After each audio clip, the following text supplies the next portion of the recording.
What's going on, everyone? I'm Russ with Expert Barber Beauty Academy. Today we're packing up for the Texas Barbering State Licensing Exam. We're doing the blow drying and thermal curling services bag.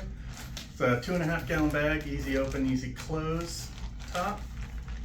Inside you're going to put 2 towels and 1 cape for your draping.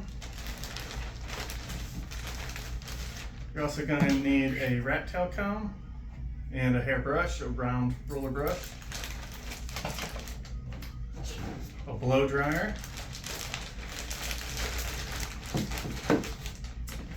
and a curling iron. It doesn't have to be a Marcel, it can be a regular spring-loaded or it can be a Marcel. They don't specify as to what type. But you'll want to go ahead and wrap this up in your 3rd towel and then place it inside the bag. It's a little bit of a tight fit, but it'll go in there. And lastly, you're going to need 4 hair clips, a butterfly clip, and 1 neck strip. Once everything is in there, go ahead and close your bag, squeeze out the air, and then we're all packed up for the blow drying and thermal curling services. As always, thank you for watching and have a great day.